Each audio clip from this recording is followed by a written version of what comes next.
तो कैसे हैं आप लोग। एक बार आपका फिर से स्वागत है यूट्यूब चैनल स्टैट्स कॉर्नर पे। और जैसा कि आज आपको हेडलाइन से या थंबनेल से पता चल गया है कि इसका आज का टॉपिक क्या है, how to become an IAS officer, IAS अधिकारी कैसे बने।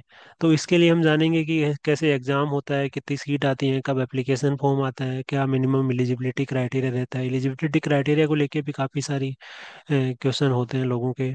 और बहुत सारे क्वेश्चन होते हैं, क्या ये सीएससी से आता है कि नहीं आता है। और इसमें एग्ज़ाम सीजीएल से आता है कि नहीं आता है, क्योंकि स्टैटिस्टिक्स बहुत कम लोगों को पता होती है ये सब्जेक्ट। इसीलिए इसी के ऊपर आज का टॉपिक है। तो जैसा कि ये जो इंडियन स्टैटिस्टिकल सर्विस है, ये एक group A central civil service है। ग्रुप ए सेंट्रल सर्विस के अंदर IRS, IRMS, account audit, ITS, IRTS, मतलब जो भी सीएससी के अंदर ऑलमोस्ट जो सर्विसेज आती हैं, आईएएस, आईपीएस और आईएफएस जो फॉरेस्ट सर्विस होती है, इन जिनमें कैडर वगैरह होता है, ऑल इंडिया सर्विस होती है तीनों, उनके अलावा जो सर्विस आती हैं वो सेंट्रल सिविल सर्विस के अंदर आती हैं। ट्रेड सर्विस हो गया, पोस्टल सर्विस हो गया, ये सारी चीज़ें, ठीक है। डिफेंस अकाउंट सर्विस हो गया, ये सारी चीज़ें सेंट्रल सिविल सर्विस के अंदर आती हैं और इसी में आईएसएस आता है। और ये सर्विस कॉन्स्टिट्यूट हुआ था 1961 में। और इससे comprises professionals with a high degree of proficiency in statistical method and applications। Actually इस सर्विस के लिए रिक्वायरमेंट होता है कि आपका स्टैटिस्टिकल बैकग्राउंड होना चाहिए, थोड़ा सा टेक्निकली स्टैटिस्टिकल साउंड करना चाहिए, ठीक है। इसीलिए इसमें थोड़ा सा एलिजिबिलिटी क्राइटेरिया चेंज किया गया है, इसी की वजह से इसका एक अलग एग्जाम होता है। अब इसका इम्पोर्टेंस क्या है। बेसिकली आईएसएस का इम्पोर्टेंस है data driven decision making making ये आपने काफ़ी काफ़ी बार सुना होगा, डेटा ड्रिवन डिसीजन मेकिंग। दूसरा चीज कि डेटा के बेसिस पे जो पॉलिसी बनाई जाती है, डिसीजन लिए जाते हैं, ठीक है। पॉलिसी फॉर्मेशन एंड इवेल्युएशन, ठीक है।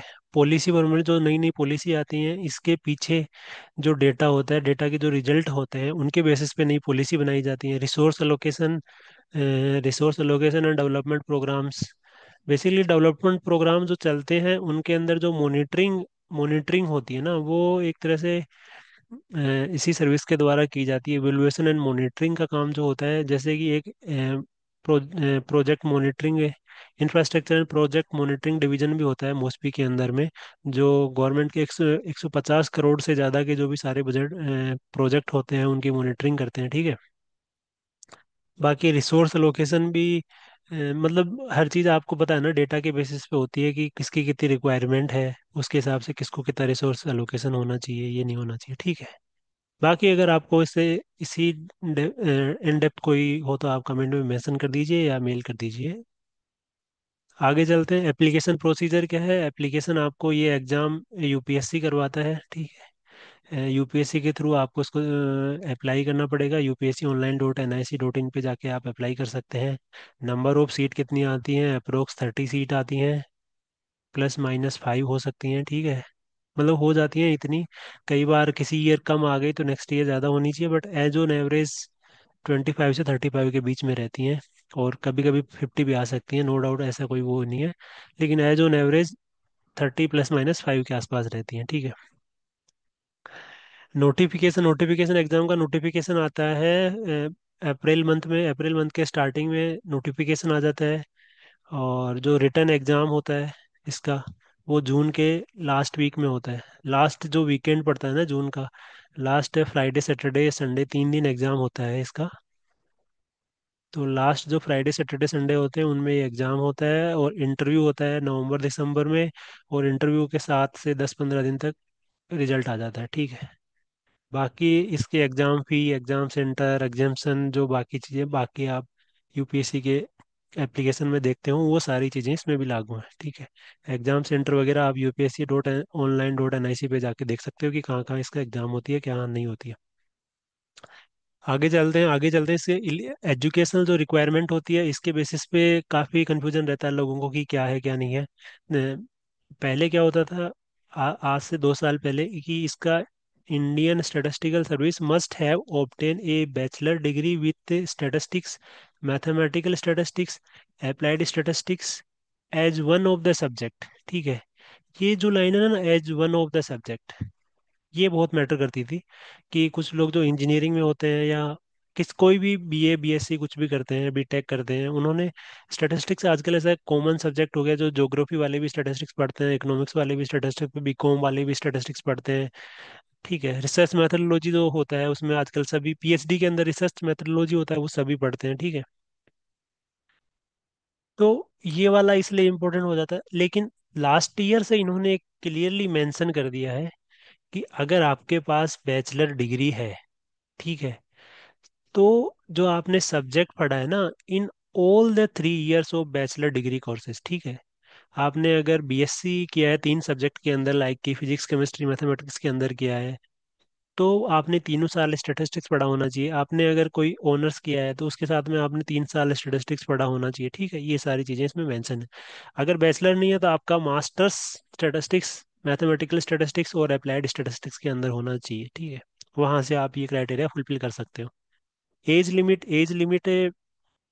एक्चुअली ये एज लिमिट है 2024 में जो एप्लीकेशन आया था ना, उसके बेसिस पे। ठीक है, कि कम से कम 21 ईयर होना चाहिए और मैक्सिमम 30 ईयर होना चाहिए। तो ये जो एज लिमिट है, ये जो फर्स्ट डेट 1 अगस्त 2024 को 30 ईयर से ज़्यादा नहीं होना चाहिए। और ये जो लिखा है ना कि ही और must have been born not earlier than 2 August 1994 और नॉट लेटर देन 1 अगस्त 2003। ठीक है, ये सारी चीज़ें हैं इसमें कि 21 से 30 साल होना चाहिए, प्लस जो आपके पास कैटेगरी के बेनिफिट हैं वो अलग हैं। ठीक है, कि जो कैटेगरी वाइज किसी को 3 साल 5 साल वो अलग होता है, वो आपको अलग है, वो आप अपने हिसाब से कंसिडर कर सकते हैं। जो बाकी चीज़ों में यूपीएससी में होता है वही सारी चीज़ें इसमें भी होती हैं सेम। अब आते हैं इसके एग्ज़ाम प्रोसीजर पे। एग्ज़ाम प्रोसीजर में अभी 6 एग्ज़ाम होते हैं रिटर्न सारे। 3 दिन में एग्ज़ाम होते हैं। पहला पेपर होता है जनरल इंग्लिश का, जिसमें आपको ऐसे वगैरह, प्रेसी वगैरह, ग्रामर वगैरह इन सब के क्वेश्चन आते हैं। दूसरा एग्ज़ाम जीएस होता है, जिसके अंदर polity, history, geography, current affairs, economics, ये सारी चीज़ें होती हैं। ये 100 100 नंबर के होते हैं, दोनों 3 3 घंटे के होते हैं। ठीक है, एक ही दिन दोनों एग्ज़ाम होते हैं। फर्स्ट हाफ में सुबह मॉर्निंग में इंग्लिश होता है, सेकंड हाफ में जीएस होता है। ठीक है,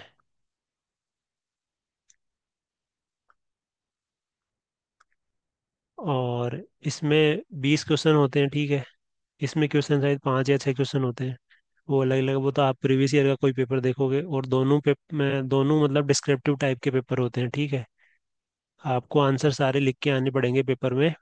ठीक है, दूसरे दिन होता है स्टैटिस्टिक्स 1 होता है और स्टैटिस्टिक्स 2 होता है। स्टैटिस्टिक्स 1 स्टैटिस्टिक्स का ही पेपर है, ये ऑब्जेक्टिव होता है। इसमें मल्टीपल मल्टीपल चॉइस क्वेश्चन आते हैं, एमसीक्यू, ABCD वाले।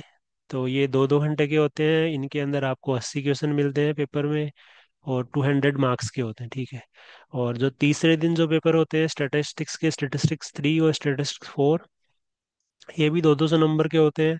इसके अंदर आपको ये डिस्क्रिप्टिव होते हैं। ठीक है, आंसर सारे पेन एंड कॉपी से लिख के आने पड़ेंगे। और ये जो पेपर पेपर 4 होता है, इसमें 7 सब्जेक्ट एक्चुअली होते हैं, like multivariate, design of experiment, R&C। इसके अंदर आपको उसे 2 आउट ऑफ 7,